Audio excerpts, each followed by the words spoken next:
Yo, we're back with a special episode of Talking Game. I'm your host, Anthony LT King, Yellow Tape King, Tony, whatever you call me, lets me know what I was on when you was fucking with me. And we are here Mhm. with Erick Katz, a Brewers insider. If you ever looked up a Brewers player on Google, I'm pretty sure you saw an article about them written by Erick Katz or a Brewers transaction or anything when it comes to the Brewers. You've seen this man's work, and you are here today to talk Brewers and talk game with me. What's up, Erick? How are you? I'm good, man. I'm good. Ready for baseball. You know, Absolutely.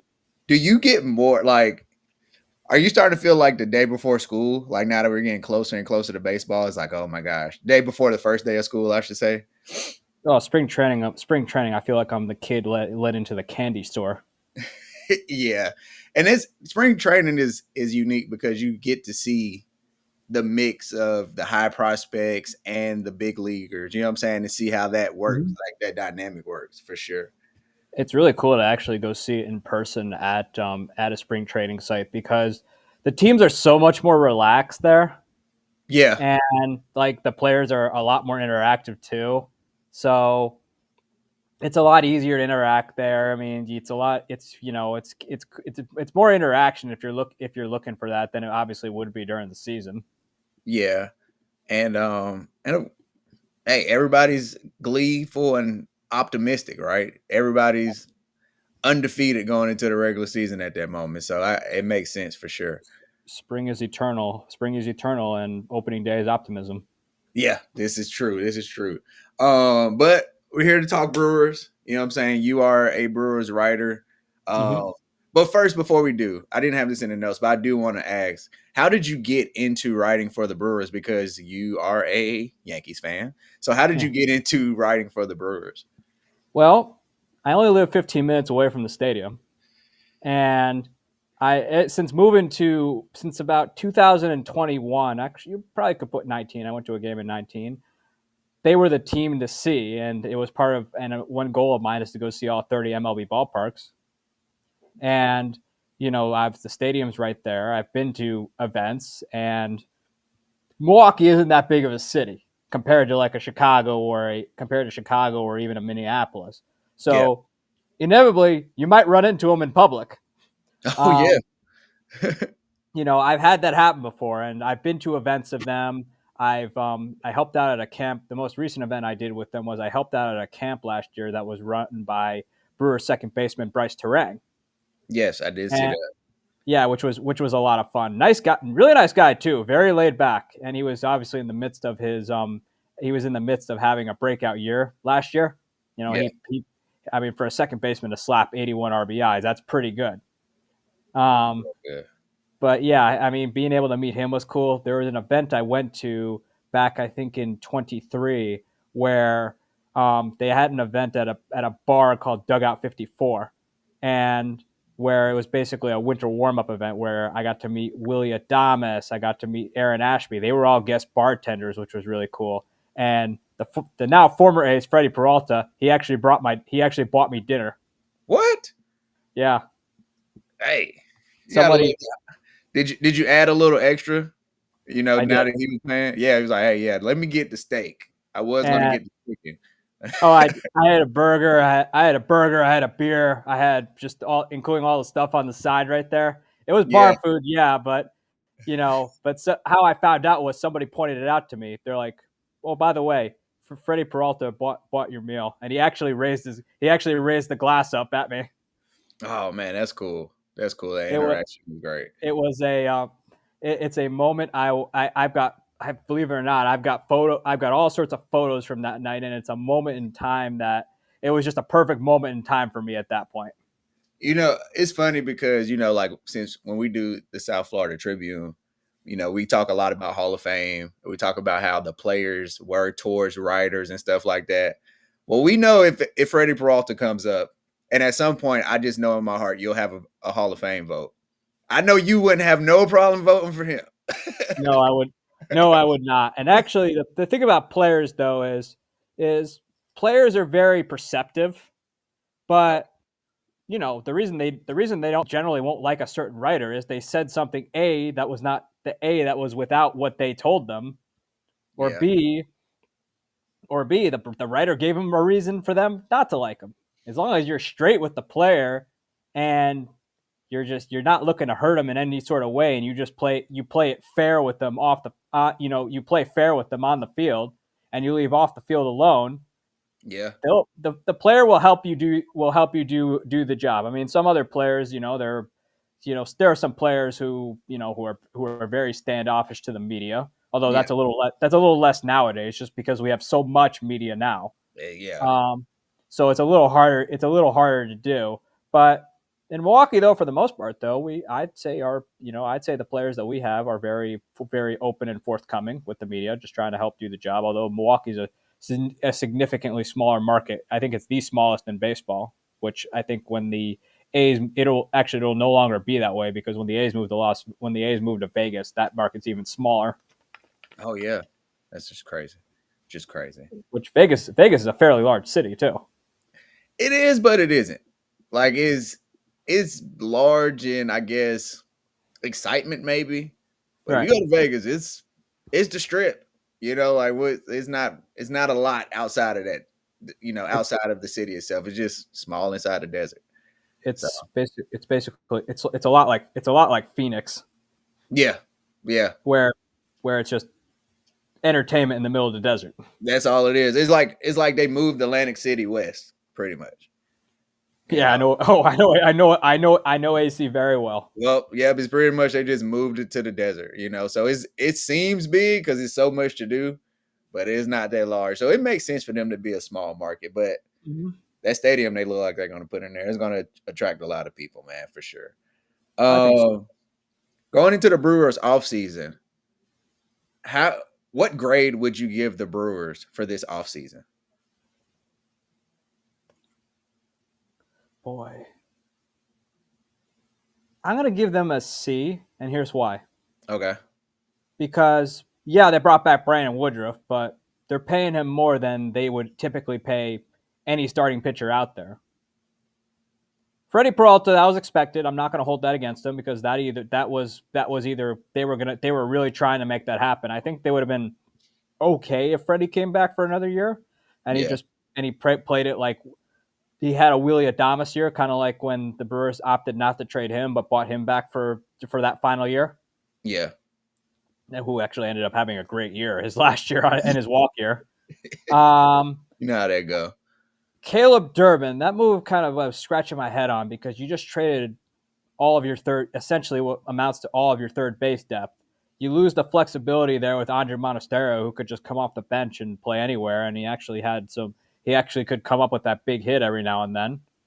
I mean, Anthony Siegler, I was never high on him, to be honest. He to me is like, I don't know, a backup player at best, maybe a Yeah. mid-series guy every now and then. I was okay with him leaving. It was just that you traded your third base depth, but you didn't pursue a Eugenio Suarez, who was out on the market for a while, where you could sign him to a 1-year deal, and I'm sure he'd take it. He's in his mid-30s, so he's just looking to cash in a little bit one last time. And he's power bat. I think he would have done very well at American Family Field. But to me, it's just they got Luis Rengifo instead, which Rengifo had a bad year last year, had the wrist injury the year before, has been injury prone in the past anyway, and he's not a power guy, which the Brewers seemingly lack that in the lineup. I think the Brewers are going to think power can come internally, which I wrote about this early in the offseason. I think that's the route they're looking to go, which is, William Contreras had a somewhat down year, not as terrible as people are making it out to be, but he did have the finger injury, which he played through all year. And for what it's worth, though, for judging by the finger injury, he still had an okay year. Right. 76 RBI is pretty good for a finger injury. Not bad. I think what they're playing it off is they're relying on Contreras.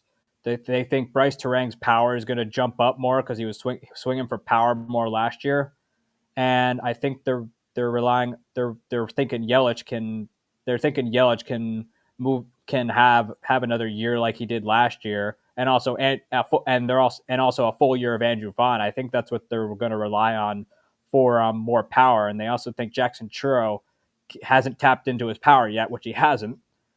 They think that because he's hit 20 plus home runs the last 2 years. Um, I think that if he stays healthy, he can. I think he can be like a 30, 35 home run guy. Yeah, my my thing with the Brewers, I just did not get the Caleb Durbin trade. It didn't make any sense to me because Durbin had he was third in Rookie of the Year voting. Say what you will about the class and whatever, although Drake Baldwin was and Augustine Ramirez were ungodly last year, but still third place in Rookie of the Year voting is third place in Rookie of the Year voting. He Yeah, was great. I thought he profiled more better as a second baseman, but he he was great. He ended up being great defensively over at third base, and he had some good clutch moments. But to be truthful, the Brewers made the move without really having a backup plan. They traded for David Hamilton, which he's another contact bat, I guess, with some speed. But the Brewers already have plenty of that, and it just to me was like, and they got another pitcher out of it, which okay, but you already have a lot of arms in your system and in camp already. yeah, Where and that's the thing that threw me off about the trade with Durbin is, look, let's just call a spade a spade. The Brewers need as much cheap talent as possible, right? So when you have a rookie that shows that he can be a good a solid at best, right? At worst, I should say, third baseman. yeah, he You got played. you got to hold on to that for as long as possible, right? Like you already got to deal with the stars of your team going to get more money. You I got to thought keep as much cheap talent as possible. I thought he solved the Brewers' third base problem because it seems like the past few years the Brewers have had a revolving door at the position. I think the last guy who truly provided stability for them for a little while was Travis Shaw, Mm, yeah, which Travis Shaw was 2021. Unfortunately, he got hurt and was eventually released. And they had Luis Urias over there who was good for a year for them, who's now become a bounce around utility player. And they also, I think, at one point in 21 traded for Eduardo Escobar for a year, who was going to be a free agent the following, who was just a rental player at that point, who had an All-Star year and then was eventually a free agent, which he cashed in with the Mets and ended up not being very productive over there. yeah. It's it was like one of the strange things. The Brewers normally make good moves, but that was a little weird. I Uh, think I think Harrison's the key there, where they're banking on trying to unlock something from him, which is what they're looking to do. However, Kyle Harrison he was a top 20. He was ranked inside the top 20 on MLB's top 100 prospects list, but he struggled with the Giants. He's been mediocre at best. And with the Red Sox, he only appeared in 3 games. Part of it was the ankle injury he suffered. And I I'm not that high on him because I mean, yes, he's only 24 years old. However, to me, like you already have Robert Gasser there, who they were high on, but unfortunately, he got off to a great start and then had to get Tommy John surgery, which kept him out for most of last year. yeah, Um, you also have Logan Henderson, who showed tremendous promise in a handful of starts, but unfortunately got hurt. But still, you have him, yeah, and he's only made 5 starts. Do you want to? You're already, to me, adding another arm is like, what? You've already cut those guys. You don't want to see what they can do in a full year now that they're both kind of relatively healthy. And they also got Brandon Sproat in the Freddie Peralta trade, yeah. So which you guys clearly prioritizing arms. to me, I think if the Brewers are in contention, one thing I could see them doing is maybe they're banking on a team being bad, like that has like that quote unquote star who's like really good on a really bad team. I think they could be saving up for something there. That's my one theory on it. Maybe they're just testing third base and they're going to pursue it they're going to try and pursue it at the trade deadline. Maybe go after a rent a player. I really don't know though, but you have a lot of arms there, and Yeah, your top three in your rotation is going to be settled for a while, especially when I think Brandon Woodruff is. I think this is probably his last year here. I yeah. could I could be mistaken because the Brewers were well. I thought the Brewers attaching the qualifying offer. I didn't think the Brewers needed to do that because I didn't think Brandon Woodruff would get a deal much better anywhere else. It would be relatively the same. Nobody was going to bank on a guy who's been banged up the past 4 years and give him more than give him more than what the Brewers were most likely going to offer. And the Brewers gambled on it and lost, but I didn't think they should have gambled on it because, he's great when he's healthy. Don't get me wrong, but he hasn't been able to stay healthy, which is his problem. And the Brewers had better better be certain that he's put the injuries behind him and that the gamble pays off. Right now, it's not looking so good because he did hint that he might not be ready for opening day, which would probably put Mizorowski on the bump, which not a bad thing. I love Miz, but he's a second-year starter. Yeah, who hasn't pitched a full year yet. Yeah. Going into this season, speaking of opening day, but just throughout the season at all, and whole, what do you think the strength of the team will be this year? I think their rotation and their pitching staff in general, especially their bullpen, because they got two guys who can close, Trevor McGill and Abner Uribe. They're returning most of their bullpen from last year, with the exception of Nick Mears. And I forgot to mention too, they did acquire Angel Zerpa when they traded away Isaac Collins. But people think that the Brewers should have gotten more for Isaac Collins, but I'm just thinking he was a caffeine-laced sugar high in August and then did nothing the rest of the year. And the Brewers were banking on the Brewers took advantage and traded him and Nick Mears, which people forget Nick Mears was going kind of downhill in the second half of the year. Yeah.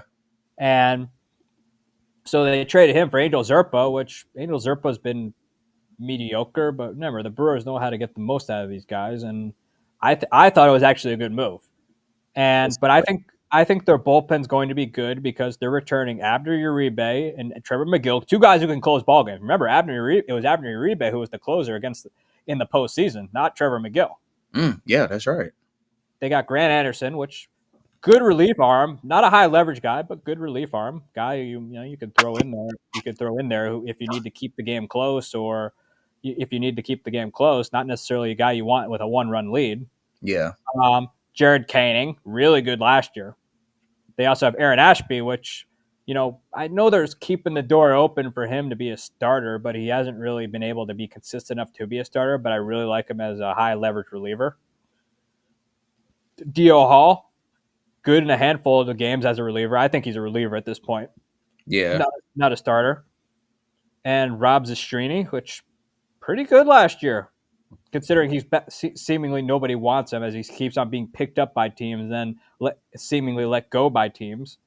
All sports have those journeymen. It's like, why can't he stick? Like, he's actually good, guys. He's not a bad player, but it's something about him. It might be the clubhouse. Who knows? I mean, Josh Donaldson was the same way. The guy was good everywhere he went, but you ever wonder why he could never stick is because he was a pain in the behind to not only his own team, but not only his opponents, but his own team as well. Yeah, well, it was times I thought he was a double agent for the Yankees. So I'll let you know how I feel about Josh Donaldson. The Yankees got him in a salary dump although they ended up being a bad trade for both. Actually, ended up being a bad trade for both teams because Gary Sanchez, who actually returned to the Brewers, ironically enough, for the second time. Yeah, and I think he's not going to start. He's William Contreras' backup at this point because or DH. Yeah, every now and then. Although I think Yelich kind of owns that role, and I think Contreras will do it. Will DH every. I think Contreras will DH every now and again, and they obviously have so like I think he's going to be part of the rotation, but I think Yelich is at this point in his career the main DH. Although I've heard talk that they may try him at first base, which is something I've been arguing for him to do for a while. Although right now first base is pretty comfortable with Jake Bauers and Andrew Vaughn. Although in camp though, former top prospect Tyler Black is making a little noise. And that's why we love camp, and this is why we love training camp. I mean, spring training, right? you got a chance to prove yourself and earn you a spot. If you ball out enough. That was what saddened me about the pandemic, where I was seeing all these minor leaguers get cut. I was sitting there in the chairs thinking, "What? Don't you want to give them don't you want to give them a chance to compete?" Hey man, I look, competition is what breeds champions. If you ask me, man, even in house, that's how you get the best of the best, right? You see who's ready to compete. And speaking of minor leagues, and speaking of competing, who do you think will be the breakout star of the Brewers this year?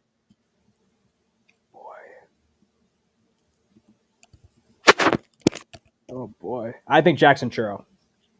He's Okay, had a he's had a good couple seasons. Don't get me wrong, and he I was was gonna like a say. I mean, it ain't like he's been a scrub, but no, no. I think at this point, I think I think he'll I think him and also Andrew Vaughn, which Andrew Vaughn I think has yet to have that breakout year. yeah, I, I mean, with the White Sox, he had a tough go of it, but let's be honest, the White Sox, the White Sox is at this point, I'm convinced it's where these days players go to die. yeah. Um, but I think Andrew Vaughn can be that guy. You saw what happened when he came over to Milwaukee and was slapping the ball left and right and dumping and he just had an unbelievable year. I mean, it's amazing what the Brewers are able to get when they traded away Aaron Savali of all people, who refused to pitch in the bullpen, goes to the White Sox, thinks it up there, and then what do you know? He's pitching in the bullpen for the Cubs. Yeah, right. Hey, I think at this point old folks used to say going from sugar to shit, it and was that's what happened with him. I think he finally accepted the quarters that were being handed to him while he was shaking his little soup can on the side of the road. Hey, sometimes you gotta be humble. You gotta Yeah. humble yourself, man. Um, so Churro and Andrew Vaughn. Okay, Yep. okay, I'm not mad at that. See, but that's why I have the insider. So like with this show, I really created it to essentially be in the know for teams that I don't pay as much attention to.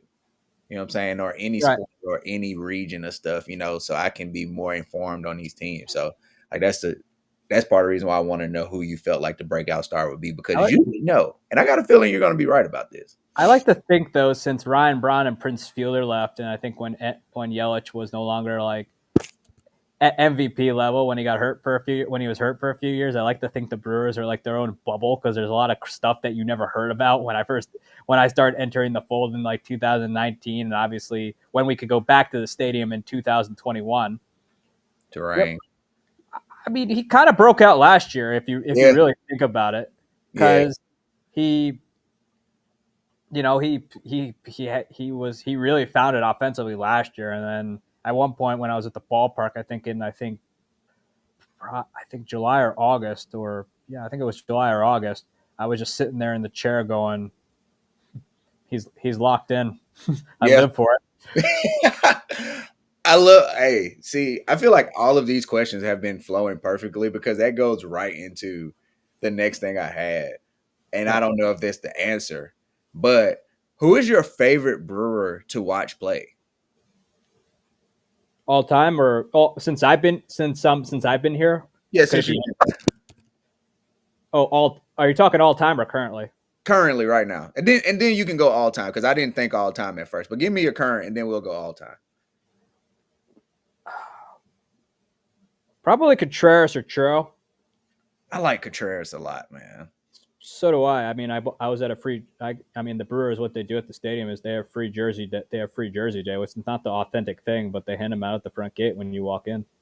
Okay, hey, I'm rocking it. And then all time, I'd say Willie Adames. Sweet I Will. I loved Cy Burns when Corbin Burns had that Cy Young year. That was fun. That was fun to watch. But I don't know. Something made me gravitate toward Willie when 2021 he comes over like very early April, and which was one of those rare early in season trades, which the Brewers do from time to time. Yeah, Um, they Willie Adames comes in and just lights it up and was the spark plug for that season. And actually, at one point they called during the summer we around here we call it the summer of Willie Walkie. Okay, that's pretty dope. Sideburns. Can I ask you something though? What? When as a Brewer, I'm just gonna pigeon you as a Brewers fan. When you see players balling out, especially when they're deep into their contract or they're close to the end, does it kind of make you like? Are you looking at it on both sides of the coin? Or like, I don't think we're going to be able to keep this good player for a long time. Like, even though you're enjoying them in the moment, do you look in the future and be like, dang, he's probably like this the best we're going to get out of him, and he's probably going to be gone somewhere else. Not really. You know, baseball is. Yeah, Oh yeah, I wasn't here. I wasn't there for Prince, but I do. But I do remember Prince. I never saw him live or in person at the stadium, but I do remember Prince. And Prince was just he was up there with Albert Pujols at one point for the best first baseman, power hitting first baseman in the yeah. league. That was Smack like the cover off the ball. that was just the year of the first baseman for the decade of first baseman because we were spoiled during that time. We Like really were. We like really Teixeira, Mark were. Teixeira, which if you want defensive first baseman of the time, you probably put him there. Yeah. But yeah, um, as far as players and no, I don't really think about that during the season. Okay. I mean, during the off season, it's inevitable. You just think Yeah. about how they operate. But See, I just enjoy the moment. I mean, it's a long season. I mean, I don't think anybody in Milwaukee expected Christian Yelich to return after his 2018 MVP year. oh yeah, true. You guys dug in. They dug into the pocketbook for him. You Well, know, the wallet for him. a story came out. Pat Murphy supposedly convinced him to make it happen, That's got to, man. You got to. even before he became manager. And it was Craig Counsell at the time. Yeah, Pat Murphy reportedly convinced them to do the deal for Yelich. Also, Mark Antanasio, the owner, he loves Christian Yelich. I'm talking, he loves Christian Yelich. Yeah. I mean, hard not to love him, man. Great player, good role model. You know, balled out, and then he is no backlash after he had great years like a Ryan Braun situation. Um, Ryan Braun, well, Milwaukee did well. Milwaukee didn't eat him alive though, because Milwaukee's not that kind of place that will eat you alive. If it was in a place like New York, you'd essentially be more of a pariah than Alex Rodriguez. yeah, true, true. Um, Overall for this season, what's your expectations for the Brewers? I still think they can win the Central, and here's why. I Because feel like you just wrote that. Didn't you just write an article on that? I wrote it a while ago about how I still think it's the Brewers division to lose, and that was before the Durbin trade. Okay. And you still feel that way even after the trade? Yeah, the Okay. Brewers have been playing with a swinging door at third base for a while now, Okay, so nothing new with and that. Yeah. 2023, you're questioning the starting rotation. Well, if you want to go back in time to the 2023 season, the 2023 season, the Brewers just had, I felt like a new starter start a game, new starter start a game like every single week. At one point, that season they had one, two, three, four, five, six, seven, eight. They had about 9 different players make a start. I felt like it was a new starter every week, and they still managed to win. They still managed to win the NL Central. Oh wow. Obviously they had Freddie. It helped that year having Corbin Burns and Freddie Peralta, but Brandon Woodruff also got hurt that year. Go figure. Yeah, And it's also, actually, it was 24. They had a lot of people, a lot of different people make a start that year. I kid you not. It was like one, and that was after Corbin Burns left, and Brandon Woodruff wasn't pitching that year. hey man, the crazy thing is um it is wild. Like the Brewers and I feel like the Rays are two Yep. teams is like how. Yep. You know, That was every year. that season 24, and that was just 2 years ago. 17. The Brewers had 17 pitchers make a start. That shouldn't work in the MLB. Well, the Brewers apparently do, and but yeah, I mean, I noted that in an article I wrote that the Brewers are similar to the Rays. I know, like when I was arguing the positives of keeping McGill. I know the Brewers had tried to move McGill somewhat this offseason, and because they already have Uribe, which Uribe doesn't matter lefty righty. He's gonna throw that thing over 100 miles an hour past you. Yeah. Um, he had they had, but I argued saying the Rays during their heyday when they had. Right now they're kind of trying to capture a new window right now, which because for the past 2 years they haven't been as good, but the Rays kind of go through this cycle often where they'll open like a 5-year window and then it'll close and then they'll try and go and capture a new one. Yeah. But the Brewers have the amazing thing is the Brewers have been in playoff contention for the last 8 years. Obviously, missing in 2022 by a game. Although if they didn't trade Josh Hader, it would be a different story. Yeah. But 7 of the last 8 years, the Brewers have been in the postseason, and that's no mistake. I argued saying during the Rays' 5-year run, where they went to the postseason 5 straight years, they didn't have an established closer. Obviously, the past few years they had Pete Fairbanks in there, but for the most part, though, they were using a combination of high leverage relievers to get the save. I thought, man, if Uribe can't go, you go with McGill. If McGill can't go, you go with Uribe. You have options, and both guys can bring it. Although McGill relies a lot more on the strikeout, while Uribe doesn't matter. He can get you a ground ball or a K. Yeah. Although the thing about Uribe though is he's young. He tends to get a lot more frustrated out there when stuff's not going his way, and you got to calm him down. Although he's a high intensity player. McGill gets frustrated, but not to the degree Uribe does. And McGill is obviously a lot older of a player. Yeah.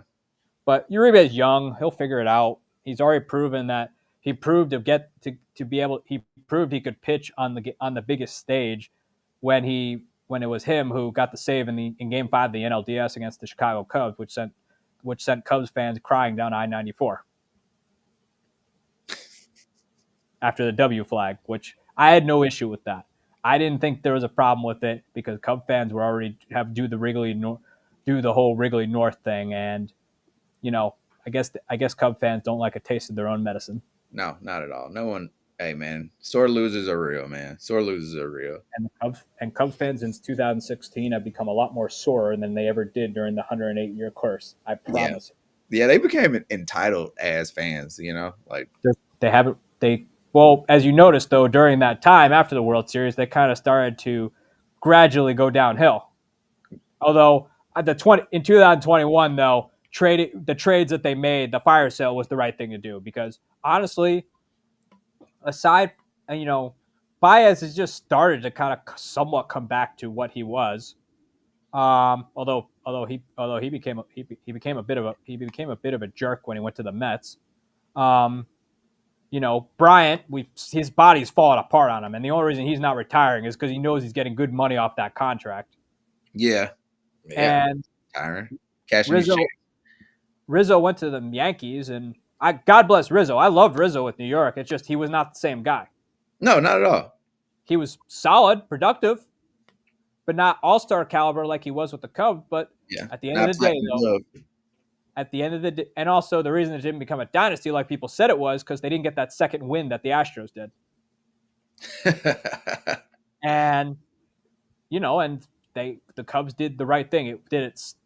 I'm sure, but as much crap as Jed Hoyer gets, Jed Hoyer was inheriting an inevitable mess that he would have to rebuild, that he was forced to make decisions that were tough for any first-year anybody taking over shouldn't have to make. Yeah, and it's because Theo Epstein didn't want to be making short-term deals because he kind of lives by the Phil Jackson rule, where after a while your influence wears. I wish Aaron Boone lived by that, but we're not talking Yankees right now, so I'm gonna leave that alone. I don't feel like getting aggravated on this show right now. You and the rest of the city. Yeah, let's zoom out and look at the whole league real quick. Right now, both leagues. Who are your MVP picks? Your predictions before the season starts? Aaron Judge. Nothing wrong with that. And I got to go probably Shohei Ohtani. I'm getting tired of it too, but I gotta be real. Plus, I don't like the fact that we're awarding MVP awards to designated hitters who offer nothing in the field. I'm not a fan of that. And Uh, baseball's had some shitty defenders win MVP awards. yeah, but at least they played out there, right? So yeah, I They at agree. least have a chance to give you value. But the fact we're giving designated hitters like MVP votes is stupid to me. Yeah, well, Shohei pitching gives a special case. You know, like if he was like the only DH year, that's tough. But now with him pitching, it's almost where he's gonna need a special award. It's like no one's gonna be able to match what he does. Well, let's see how he holds up in a full year. Yeah, he may have had that legendary performance, no doubt, in the NLCS. But let's see how he holds up because so far, from what I've seen him when he's done both, his body has not been able to hold up. And I think if he gets hurt again this year, the Dodgers better sit him down for the conversation saying pick. Yeah, but I think part of Otani's contract is him doing both. I don't think True. you get $700 million for doing one or the other. True. I You think, know, but eventually it's going to come to a point where do you want him to be like Chris Bryant is now, or do you want to preserve him, where he could still give you that home run and then those RBIs? I yeah, think it's going to true. come down to that eventually because the body just doesn't hold up for all that. No, that's a fact. That's a fact. I wonder which way they pivot. They just make him a hitter, or they just make him a pitcher. Because I I think mean, they. honestly, he's either going to be a DH or he's going to start every 5 to 6 days. So I argued. I argued that they should try and make him a first baseman because Freddie Freeman's still a good player, but he's getting up. He's kind of getting a little long in the tooth, and the Dodgers are, for all intents and purposes, they are a year older, and they came within Will Smith's heel away from losing the World Series. yeah, They just had a bunch of things break their way, which that's baseball. that's all sports. Sometimes about the ball bounces your way. Cy Young predictions. Who you got winning the Cy Young in both leagues? Oh, both leagues.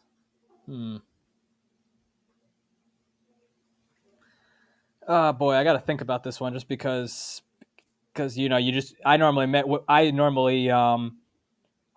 that prediction out of once everybody gets out of camp because we all know how arms tend to fall apart. Yeah, you know what? You're right about that. But I mean, I, just off the top, let's say everybody's in good health right now going into the season. Because you're right, we're going to get a Bleacher Report or ESPN notification that somebody's got hurt in camp. I'm It's gonna just go. I'm gonna go Tarek Skubal. okay. 3 P. Yeah. Mm-hmm. He's Jeez, best. I'm gonna go him, and then I'm gonna also go Paul Skeens. jeez. I mean Yamamoto will give Paul Skeens a run for his money, Yeah. but right now you got the two best arms in the league right now. I'd say Tarek Skubal is the best pitcher in the American League since Nolan Ryan. Mm, He's a maybe. guy I've been wanting to see pitch for a while. I haven't seen Skeens pitch yet either because it keeps on falling on a day where I can't make it. Although to the Brewers' credit though, they hit him around. Yeah. One of the few that can do that. Of all teams. I mean, because Yeah, Paul Skeens is just incredible. for But sure. I'm put but if you want best pitcher in the game overall, you probably put both of them as 1A or 1B. Yeah, give me Skeens just because he's younger. I'm always gonna go younger. He had Nothing to do with skill set. Just age. Yes. Skeens ERA was a buck 97. Yeah, and you know what? That's the one thing I love about baseball and the voters. Hey man, Mm-hmm. so when it comes to pitching, hey man, I can't control what the run support I get. So I'm not gonna be able to control as many wins as I get. I really But you see what I'm doing out here on the mound. Put some respect on it, man. We got to get that one right. We got to get that one writer back, and we have to have that massive debate with him because I've always wanted to accuse the writers of things that I think that they do. Oh gosh. Uh, we'll figure that out. Scott's gonna have to referee for sure. I hit him up to come on. He's never responded to me, but that's another conversation for another day. For the big one, World Series predictions. Right now, today is only February 27th. Things can change between now and opening day, hell. But today, who do you have in the World Series in end of October, early November? Oh boy. Well, oh man, the standings are always hard because everybody's teams can look drastically different. In the American League, man, I'm gonna go with the Mariners. That Okay. team is out. That team's out for blood this year. Okay. I mean, you got. I mean, their their pitching staff has been great for a while, Yeah. and with a healthy George Kirby, I think it'll be even better. Okay. And And then the then, National, yeah. I really believe the Philadelphia Phillies can do it. Really? Yeah, I'm not once mad at they get, that because I kind of feel like they've been underachieving. So if they do what they can do, what we know they can do, that actually makes sense. Dombrowski is trying to release an angry Bryce Harper. Yeah, that's that. He's trying. He's doing no. Dombrowski's doing this on purpose because he knows if he's doing this on purpose and he knows it too because Dombrowski's been in the game a long time. Yeah. He knows that if he could start a little petty feud with his star is going to come out and do that. And there's one rule in baseball that you can't do, and Orlando Arcia learned the hard way on this one: is never trash talk Bryce Harper. Nah, I feel you on that. I mean, he will annihilate you with whatever you're talking trash about and let you know about it later. Yeah. There's a reason he looked twice at Arcia rounding the bases. I And then also, but yeah, I think once they if they can just get a healthy Zach Wheeler back, that team's golden. I think though that what happened against the Dodgers was not saying they would have won. Obviously, I don't think they would have beat the Dodgers, but had they had a healthy Zach Wheeler, it would have made a difference. yeah, we're close in that because I was on a friend of mine's podcast last week or show The last week. Phillies, the Phillies had the lead quite a few times in that series. Yeah, They just couldn't put them away. and we're close with World Series predictions. Mm-hmm. As of now, I got Mariners versus Braves. Oh, the Braves! Although you better pray though that they can get some healthy arms back. That's I was joking with somebody who does baseball coverage in Atlanta. She's on TikTok. Mm-hmm. She does a lot of good stuff. And I was like, the Braves offseason move should have been getting a new training staff. Oh yeah, because Like that's all they need. You lost. I mean, I can't blame him for what happened with Michael Soroka. I'm not going to blame him there because Soroka, that was just bad. That was just bad luck. Yeah, for sure. Walking and then your ACL gives out. Yeah. Which he hasn't been the same since. No. Yeah. Although I wonder what the Cubs were thinking though when they acquired him at the deadline. That was their big get, and he didn't even pitch in the postseason. I'm like, is that the best you can come up with? Yeah, that clearly it was the best they could come up with. Oh man, but hey, the Cubs they're becoming the Midwest Mets with some of the moves they've been making. So no, they don't. That title belongs to the White Sox. no, because the Cubs still competitive at least. The White Sox they're terrible. The Mets are the kid in school who thinks he's all that, and then it ends up blowing up in his face every time. And I actually live for that moment. There's this one bar in Wrigleyville. They've got a sign up for every time their opponent comes in. It kind of trashes the opposing team, and they called the Mets the New York. I forget what it was called, but it was something on the lines of New York's version of the Chicago White Sox. Oh wow. Oh, all right. We're gonna wrap this up. This has been great. We gotta do this again. We should do this some point during the season. I like to do probably stuff around the middle. So probably around before All-Star break or around All-Star break. We gotta do this around again. the break. Check back in on the Brewers and see how it's looking, how what you've said, how that's playing out. And just hey, I'm here to gain more Brewers fans watching the podcast. So we'll definitely do that. Yeah. Eric, we see it down there, but just let people know because people are lazy and don't want to read. They might just be listening. Where can they find you at? And tell them about the good work that you got going on. You can follow me on my Twitter at Sports Team News or X or whatever you feel like calling it these days. You can check out my blog at bellyupsports.com where I write about all things Milwaukee Brewers. And you can, and also, I'm on South Florida Tribune's podcast, 108 Stitches, and also just talking baseball in the morning on Saturdays. And if you think I don't like your team when I'm writing about them, I probably don't. You probably don't, and that is exactly how he will make you feel if he don't like your team. You will know. Oh, I let my family know when it comes to the Red Sox. I promise you. oh gosh, yeah, I can only imagine those conversations. Well, actually, friends of mine, when they introduce their significant others to me, and they say the Red Sox, the first thing I ask them is, why? So many teams. It's 29 other teams you can root for, and he chose the Red Sox. Um, I'd but make less of an issue if it was like the Mets. Yeah, no, I could tolerate it, I guess. same, Just don't be same. that. Just don't be that guy. Don't be that classic Mets fan who thinks you're going to win the World Series because you're Yeah, probably not going to. You're the probably not Mets, going to see one. the Mets are the equivalent of Cowboys fans in the NFL. Every year is No, their year, and it's like, no, it's not. No, it's not.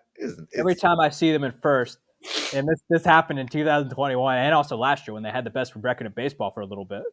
I was sitting there thinking, every year in 21, I said this both to my brother and another friend of mine. I'm just like, yeah, watch them blow it. Same. Sure enough, it happened. And when they lost to the Marlins, I can't remember a time where I laughed even harder. Man, look, we got a group chat saying with the Mets because me and one of my cousins, we're a Yankees fan, and then my other cousin is a Braves fan. So it's no love for the Mets in the whole group chat. And the saying is the Mets are gonna Met it. And I have another cousin who and his dad, who's my uncle, of course, they're Mets fans. And oh man, when they started off with the best record in baseball, they're all in my DMs, they're sending me all kind of stuff. And towards the by end of September, early October, the conversations was so quiet. I was like, what's going on? Like, why aren't we talking? Given the fire sale they somewhat had this offseason, I said, yeah, how's your show pony Juan Soto looking? That's a fact. He's going to get, and given the lineup that they have around him, which not a lot, Marcus Semion's on the downward trend of his career. There's a reason the Rangers dumped him, and I think the Rangers got the better end of that deal. Yeah, they're paying more for Brandon Nimmo, but Brandon Nimmo still got some gas. He's still like a 90-plus RBI guy, and he's moving to a much more hitter-friendly ballpark where he actually might get back to 24 home runs a year. I can see that. And I'm just like, look at your lineup. You really think Juan Soto is going to be able to you really think Juan Soto's bat is going to carry you? Juan Soto is not Aaron Judge. Hey, Soto said he's going for the MVP. Let's see how that works out. No. I can name a bunch of people, besides Ohtani, I can name a bunch of people in the National League who are significantly better than Juan Soto. Yeah. You and me. Like one Kyle Schwarber who seems to average 50-plus bombs a year playing in Citizens Bank Small Park. Right in your division. But yeah, so we're gonna wrap this up. I want everybody, people on Twitter, make sure you go over to Talking Game and hit subscribe on Facebook, Twitch. On Facebook, on YouTube, same thing. Retweet this, post this, share this to people who like baseball, people who like sports. Come holler at us. We always got something for you, man. And this has been Talking Game. Peace.